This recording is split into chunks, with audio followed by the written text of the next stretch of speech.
Hi hello ಎಲ್ರಿಗೂ ಸ್ವಾಗತ ಸುಸ್ವಾಗತ.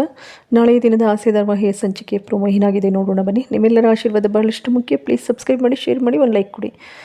ಈ ಕಡೆ ಹೇಗೋ ಲಾಕ್ ಮಾಡಿಕೊಂಡು ಚಾಯನ್ನು ಕರ್ಕೊಂಡು ಬರ್ತಾರೆ ಮನೋಜ್ ಮತ್ತು ರೋಹಿಣಿ ಬ್ಯೂಟಿ ಪಾರ್ಲರ್ಗೆ. ಅವಳಿಗೆ ಹೋಗ್ತಿದ್ದಾಗೇ ಕರ್ಕೊಂಡು ಬಂದು ಸ್ಟೇಷನ್ಗೆ ಒಪ್ಪಿಸ್ತಾರೆ. ಸ್ಟೇಷನ್ಗೆ ಒಪ್ಪಿಸಿದ್ರೆ ಅಲ್ಲಿ ಪೊಲೀಸ್ನವ್ರು ಕೇಳ್ತಾರೆ, ಹೇಗಮ್ಮ ನೀನು ದುಡ್ಡು ತೊಗೊಂಡು ಫಾರಿನ್ಗೆ ಹೊಟ್ಟೋದೆ ಅಂತ ಹೇಳಿ.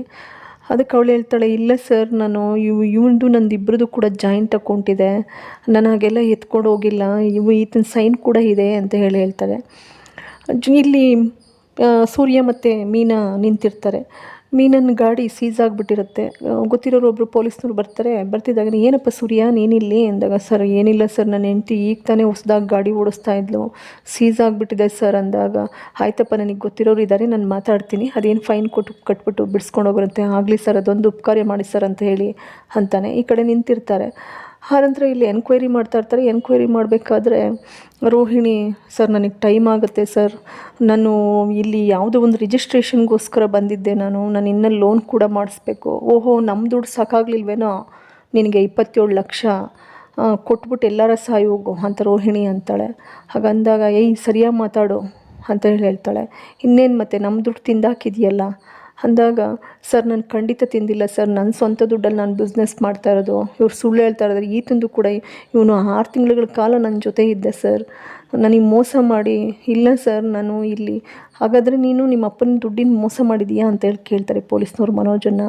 ಹಾಗಂತ ಕೇಳಿದಾಗ, ಇಲ್ಲ ಸರ್ ನಾನು ನಮ್ಮ ಅಪ್ಪನಿಗೇನು ಮೋಸ ಮಾಡಿಲ್ಲ, ನಮ್ಮ ಅಪ್ಪನ ರಿಟೈರ್ಮೆಂಟ್ ದುಡ್ಡದು 27 ಲಕ್ಷ, ಆ 27 ಲಕ್ಷನ ನಾನು ತೊಗೊಂಡು ಬಂದು ಬಿಸ್ನೆಸ್ ಮಾಡೋಕ್ಕೆ ಅಂತ ಬಂದಾಗ ಇವಳು ಕೂಡ ನನಗೆ ನಂಬಿಸಿ ಮೋಸ ಮಾಡಿಬಿಟ್ಲು ಅಂದಾಗ, ಇಲ್ಲ ಸರ್ ನನಗೆ ಮೋಸ ಮಾಡಿದ್ದಾನೆ ಇವನು, 6 ತಿಂಗಳ ಕಾಲ ನನ್ನ ಜೊತೆನೇ ಇದ್ದ, ನನಗೆ ಮೋಸ ಮಾಡಿದ್ದಾನೆ, ಇವನಿಂದ ನನಗೆ ಮೋಸ ಆಗಿದೆ ಸರ್ ಅಂತ ಹೇಳ್ತಾಳೆ.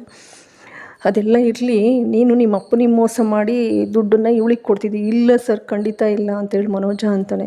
ಸರ್ ಹೇಗಾದರೂ ಮಾಡಿ ನಮ್ಮ ದುಡ್ಡು ನಮಗೆ ಕೊಟ್ಟೋ ಕೇಳಿ ಸರ್, ಸರ್ ಪ್ಲೀಸ್ ಸರ್ ನನಗೆ ಫ್ಲೈಟಿಗೆ ಟೈಮ್ ಆಗುತ್ತೆ ನನಗೆ ಅಂದಾಗ, ಎಲ್ಲರೂ ಹೋಗಮ್ಮ, ಮೊದಲು ಅದೇನು ಸೆಟ್ಲ್ಮೆಂಟ್ ಮಾಡ್ಬಿಟ್ಟು ಹೋಗಮ್ಮ, ಅದು ಹೆಂಗೆ ಹೋಗ್ತೀಯ ನೋಡ್ತೀವಿ ನಾವು, ಸ್ಟೇಷನಿಂದ ಈಚೆ ಹೋಗು ನೋಡೋಣ ಅಂತೇಳಿ ಮನೋಜ್ ಮತ್ತು ರೋಹಿಣಿ ಅಂತಾರೆ. ಸರ್ ಪ್ಲೀಸ್ ಸರ್ ಅಂದಾಗ ಅವಳ ಕಡೆ ಲಾಯರ್ ಬರ್ತಾರೆ. ಲಾಯರ್ ಬಂದುಬಿಟ್ಟು, ಸುಮ್ಮನಿರಿ ಮೇಡಮ್ ನಾನು ಮಾತಾಡ್ತೀನಿ ಅಂತ ಅಂತಾರೆ. ಸರ್ ಈತಂದು ಕೂಡ ಸೈನ್ ಇದೆ ಸರ್, ಈತನ ಸೈನ್ ಮಾಡೇ ಜಾಯಿಂಟ್ ಅಕೌಂಟಲ್ಲೇ ಅದಿರೋದು, ಈತನ ಒಪ್ಪಿಗೆ ಇದ್ದೇ ತಾನೇ ಕೊಟ್ಟಿರೋದು ಅಂತ ಹೇಳಿ ಪೊಲೀಸ್ನವರು ಲಾಯರ್ ಅಂತಾರೆ. ಲಾಯರ್ ಅಂದಾಗ, ಆಗ ನನ್ನ ಜೊತೆ 6 ತಿಂಗಳು ಕೂಡ ಸಮಯ ಕಳೆದಿದ್ದಾನೆ ಅಂದಾಗ ಹೊರಗೆ ಕರ್ಕೊಬಂದ್ಬಿಟ್ಟು, ಏನಮ್ಮ ನಿನ್ನ ವೀಕ್ನೆಸ್ ನೀನೇ ಬಿಟ್ಕೊಡ್ತೀನಿ, ನಾನು ಮಾತಾಡ್ತೀನಿ ಸುಮ್ಮನಿರು ಅಂತೇಳಿ ಬರ್ತಾರೆ.